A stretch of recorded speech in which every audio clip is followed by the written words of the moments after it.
Особено во летните месеци, Охрид не е само најпознатиот туристички бисер на Македонија, туку тој традиционално прераснува и во општествено, политичко и дипломатско средиште на државата.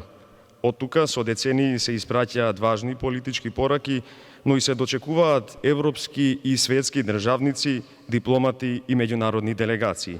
На тој начин, македонската вистина и ризница одекнува ни светот.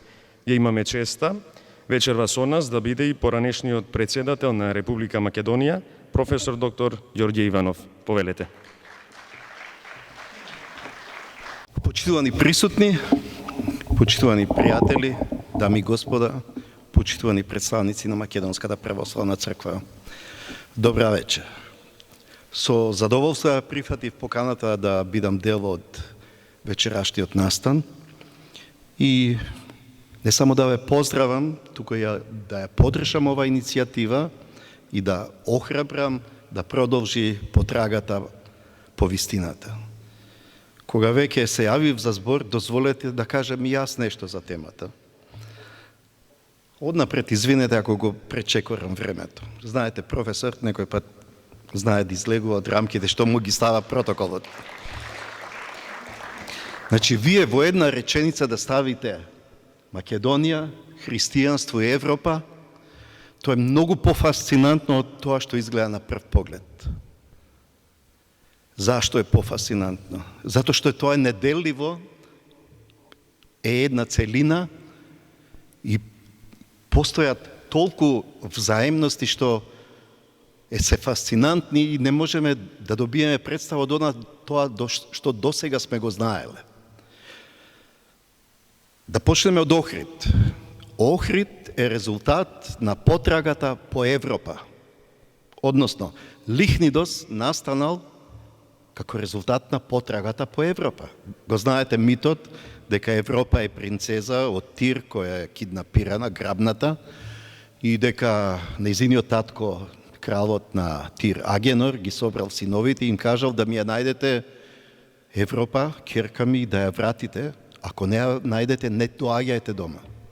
Така да едниот син Феникс оди по бреговите на Блискиот Исток и по него се вика Феникија. Значи пред Европа нема Феникија. Другиот брат, Кадмо, доаѓа, знаете, и основа Теба.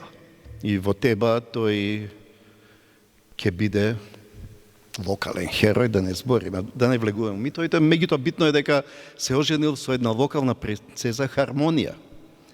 И забележено е дека на нивната свадба последен пат ќе учествуваат боговите. Не им бил животот многу пријатен во Теба и тие решиле на стари години да продолжат да ја барат Европа на север. Нивниот внук отишол на едно острово и до ден денес се вика по него Тасо, му додале С, Тасос. Но тие кога дошле до езерово, ги нашле завојувани племињата и локалните, тука господин Паско ќе ми помогне, енхеленци или како ги вика точно, побарале тој да им биде крал. И тој заедно со Хармонија го основаат градот на светлината. Подоцна тие ќе продолжат и ќе основаат и Будва. И се претпоставува дека нивниот гроб е меѓу Будва и Охрид, негде во близината на Драч. Но едно нешто е многу битно. Кадмо го носи писмото. Првото писмо, фонетското писмо, кој постои, за кој можеби претходно имало писмено документирано, првото писмо доаѓа во Лихнидос. Подоцна на тоа писмо, кое вистински не е финикиско, туку кадмејско писмо, ќе се надоврзат и другите писма. Значи, доколку не била потрагата по Европа, не знаеме дали ќе постоел и Лихнидос, односно денешен Охрид. Таа е таа врска која е некаде митолошка, некаде историска. Но има една друга линија која многу малку е присутна кај нас и во нашите истражувања и за да ја дознаеме ни е неопходна да имаме академска љубопитност и да читаме повторно стари книги. Веќе постојат два македонски преводи на една книга која се вика Филипова историја од Јустин. Впрочем, таа е скратена верзија на историјата од Помпејтот, дали скратена или намерно избришана, но останало едно нешто. Седмата книга од Јустинова историја, точката 1 почнува. Ематија е старото име на Македонија. Во неа живеат пеласки.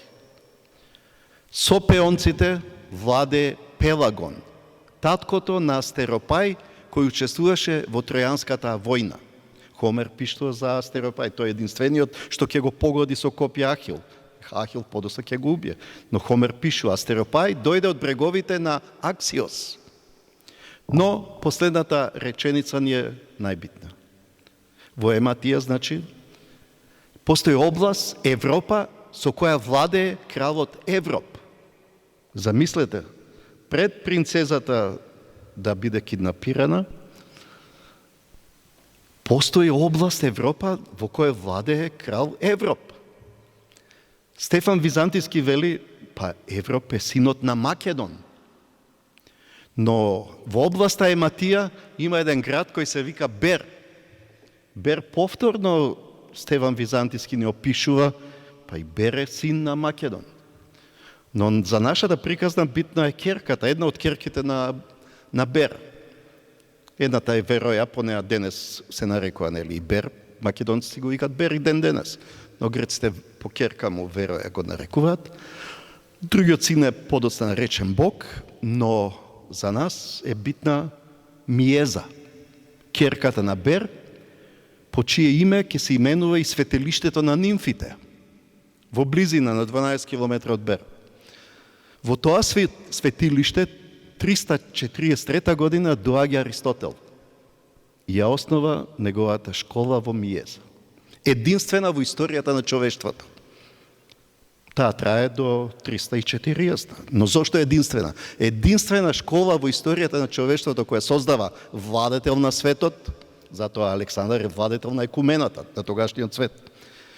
Императори, како што се Севлек или Селеук, Птоломеј, Касандар, многу генерали, па дури филозофи и наследници на Аристотел во неговите школи.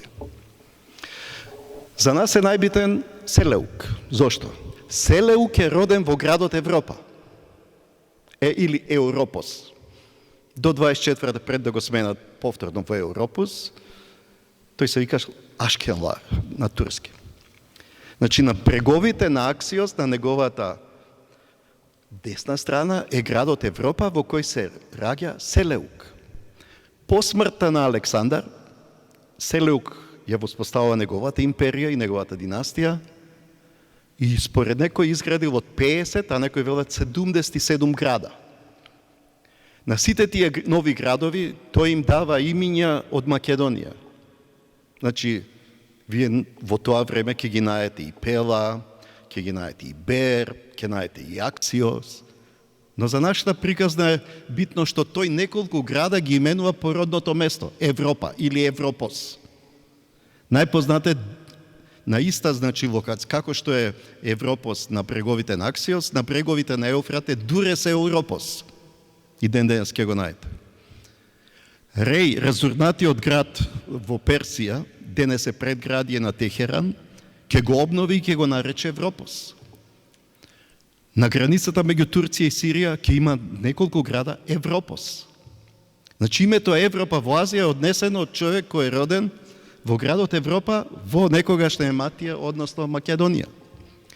Но за нашата приказна е многу побитен еден град кој го изградил самиот Селеук и му го дал името на неговиот татко. Тоа е градот Антиохија.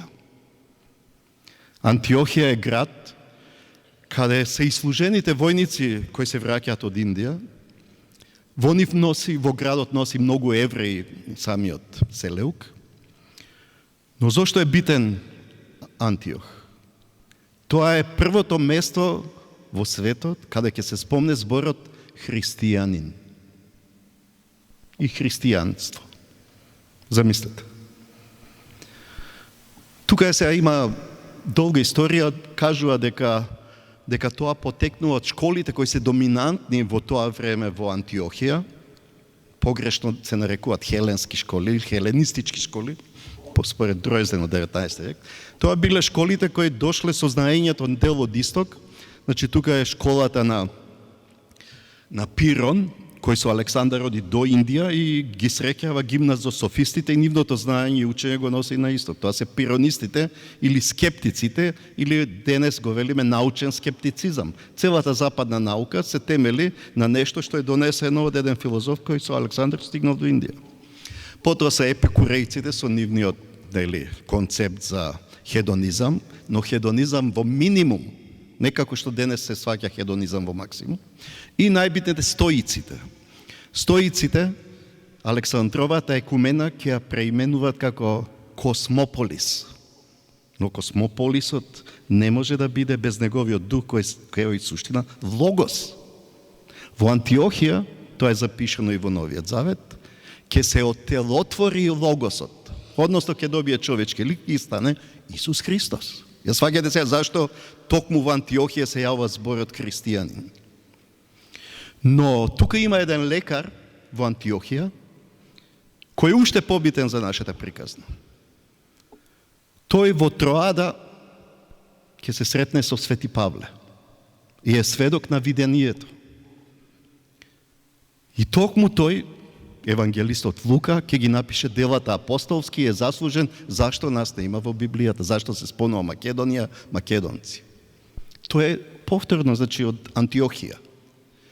Во 6. век има запис кога иконоборството дека Лука е и првиот зограф, затоа што на делот Софрата, на тајната вечера, ќе наслика во боја лик на Богородица со новородениот младенец Христос. Значи, меѓу трите икони, иконата на Лука, на Богородица, која подосна станува канон и денес ја имате во сите цркви. Автор е самиот Лука. Некои велат, исто тоа не е историски потврдено, но е запишано во 6. век дека Богородица била жива и го видела тој насликан лик и го одобрила. Ако ги гледам историските години се совпаѓа, тогаш е Богородица во Ефес. Можно е да и навистина го прифатила тоа што е насликано од Лука. И Лука ќе го следи, затоа ќе имате предавање, да не навлегувам во таа тема, но тој заедно со Павле е сведок како станува пресвртот. Павле имал во план да оди на исток. Му било забрането да проповеда на север, нели? И тој единствено можел да оди во Ерменија. Но видението во Троада го прави пресвртот и тој решава да дојде во Европа. Така христијанството наместо во Азија почна да се шири во Европа. Доаѓа во Неаполи, денешна Кавала, оттаму во Филипи, ја среќаваат Лидија, знаете да не. Но битно е дека во сите текстови што се напишани од евангелистот Лука имате вие период кога пишува тие и пишува ние. Значи, кога пишува ние, тоа е заедно со Свети Павле. Тој ќе остане во Филипи, ќе подоцна ќе им се придружи. Во проповедите на Павле, кој е запишано, проповеда од Ерусалим до Илирик. А Охрид е на границата со Илирик. Значи, иако нема запис, но предпоставка е дека може би дошол и до Охрид. Еден друг лик ни е уште побитен. Има епископ во Антиохија, кој ќе напушти Антиохија. И по патот вие Игнација ќе стигне до Лихнидос. И тука ќе помогне на еден угледен граѓанин, Анастас, да му го оживе синот. И ќе го врати во живот. Народот, импресиониран од таа гледка, веднаш прифаќа да биде покрстен. 20.000 охриѓани и околу Охрид се покрстени, замислете, 293 до 303 година. Тоа е, знаете, Свети Еразмо Охридски. Но римскиот император Максимилијан се наоѓа на бреговите на тука на Јадрен кај Драч, дознава и дава налог сите да бијат убиени. 20.000 нови христијани се убиени. Има еден момент во записите стои дека тие се крстени во водите на езерото. Но во некои средновековни ракописи стои, сега тоа треба се провери, не сум ја тука упатен, но вели, има голема символика, покрстувањето е во реката Црниот Дрим. Зашто? Затоа што кога ќе видите картата, инверсна слика на Галилејското езеро и Јордан, реката Јордан, која истекува на југ од Галилејското езеро, е местото каде е покрстен Христос. Охридското езеро на север истекува реката Дрим. Има логика покрстувањето да бидат во водите што се инверзни на водите на Јордан. Но тоа е друга приказ, да не навлегуваме. Нема тука многу докази историски. До Миланскиот едикт има молк. Христијаните се кријат, не сакат јавно да се исповеда. Но после Миланскиот едикт 313 масовно населението влегува во христијанство и се покрстува. Доказ дека е масовно покрстување е првиот сабор во Никеја 325, на кој присуствуваат тројца епископи од Македонија, од Скупи, Стоби и од Солун. На продолжението на саборот во Сардика гордо се запишува за учесник епископ Дионизий од Македонија, од Лихнидос. Значи од Охрид, од Лихнидос, на саборот во Сардика учествува епископ. Значи за само неколку децении масовно, ти не можеш да бидеш епископ ако немаш жива црква и толку верници кои ќе ги представуваш. И така почнува златниот век на раното христијанство во Македонија и во Охрид. Во Охрид се градат базилики со за тоа време незамисливи димензии. 40 метра, замислете, базилик. И тој златен век трае се до 526, кога еден катастрофален земјотрес ги руши сите базилики, сите цркви. И десетици илјади население изгинало со тој земјотрес. Но останале мозаиците на базиликите и ден-денес можеме да ги видиме на Плаушник, Студенчица или Студже и мислам третата е дека е во Радошта. Големите базилики. После земјотресот се менува и населението, доаѓаат преселби на народи, доаѓаат други племиња. Тие рушевини ќе ги затекне Климент и на местото на базиликата, каде што била огромна од 4. век, ќе изгради неговата школа. Школа која може да се равна со Миеза. Зашто? Теофилакт, архиепископот Охридски, инакоетнички грк, вели за 7 до 12 години се 3500 образовани лица, не само во верата, туку и во просветата и во знаењето, не затоа што не се студира само проповедта Божја, туку и градинарство, и медицина, и калиграфија, и зографство. Но тесниот круг, околу 300 најдоследни ученици ќе бидат идните епископи, идните свештеници, идните просветители. И затоа, доколку Миеза беше училиште на светот, лидерска школа на светот, школата на Климент беше училиште на словенскиот свет. Учител на словенскиот свет е токму Климент, тука на оној прегоре. Што е фасцинантно? Како Кадмо ќе донесе писмото во Лихнидос, така Климент ќе ги донесе словата во Охрид. Словата се создадени од нивните учители Кирил и Методи. Глаголицата. Глаголицата не е обична азбука, тоа е сакрално писмо на упатените во верата да дојат до Бога. Составена е од 3 символи. Крстот, символот на христијанството, кругот, совршенството или вечноста и триаголникот, кој е Светото Тројство. И која читате глаголицата, таа ви е молитва. Азбуки, веди, глаголи, која ќе интерпретирате на современ јазик, тоа е јас знам да читам, сега не може би тука упатените во тоа повеќе ќе ви објаснат дека таа е вистинска молитва. Но глаголицата ќе биде за упатените. Подоцна знаеме ќе настане и кирилицата, која ќе ги користи не грчките букви, туку буквите на Кадмо. Буквите на Кадмо е надградено писмото кое ќе биде основа на јазикот кој ќе се кодифицира во Александрија за време на синот на Птоломеј, Птоломеј II. Таму тој јазик ќе се нарече Коине. Коине ќе биде јазикот со тие букви кои ние велиме дека се грчки. Не се грчки. Не мога тогаш не ни постоело анахронизаме да зборите дека за време на Птоломеј имало Грција и грчко писмо. На тоа писмо ќе бидат собрани сите рабини 70 или 72 колку се од страна на Птоломеј II да го изедначат писмото на Тората. И Тората не се преведува, туку се препејува на Коине јазикот.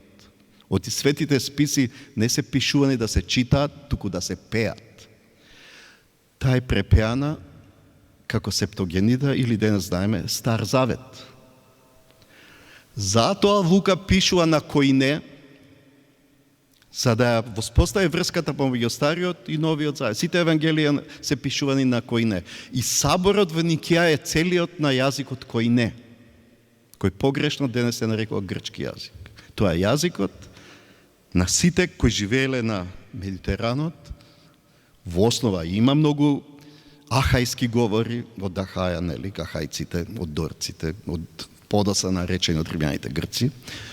Но основата е од тие што се воспитани во Миеза, ја сватиле суштината на светот и му дале нас, како што вели за Климент, на слепите им даде видело, односно им даде писмо, да знаат да читат и да дојдат до Бога. Има многу фасцинантни работи кои допрва треба ние да ги откриваме, но видете ја само релацијата. Континентот не го добил името по принцезата која била киднапирана, туку по областа и кралот кој владее со неа, Европ. Затоа ни потврдува и Херодот, кој го руши инаку митот дека Зевс ја грабнал Европа. Тој вели, од персијанците дознав дека Европа е киднапирана од луѓето од Крит затоа што овие претходно им ја грабнале принцезата Ио и ја однеле во Египет. Подоцна ќе биде на ист начин грабната, нели, односно од пари семена Елена ќе биде однесена од Троја и ќе почне Тројанската војна. Тоа било воен плен. Но суштината е дека Херодот прв пат дава географска одредница кај се наоѓа Европа. Тоа ќе најдете ако го читате Херодот во диалогот меѓу Ксерекс, нели персискиот владетел, кој решил да оди да ја освои Елада, и неговиот стрихко кој му вели: "Бе, ти знаеш ли што све треба пројдеш да дојдеш до Елада? Треба да направиш мост на Хелиспон, тоа се Дарданелите, да го поминеш тој предел, цела Европа да ја поминеш и да дојдеш до Елада." Значи, тогаш два града во областа Ематија или Македонија се викат Европа. Првиот кажавме е каде кралот Европи и роден Селјук, но вториот ретко се знае дека е Слатина, каде е родена Злата Мегленска, исто се вика Европа или Европос. Но и реката меѓу Тесалија и Македонија повторно се вика Европа. Европа било име во кралското семејство, затоа последната ќерка на Филип се вика Европа. Така што Херодот кога ќе ја црта картата, првата негова карта на светот, тој ја црта Либија, тоа е Африка, Азија и над Хелада Европа. Значи Европа е Македонија, не континентот, немало представа тога за континентот, таму е северот, Хипербореја. Значи над Хелада е Европа, Европа е просторот на Македонија.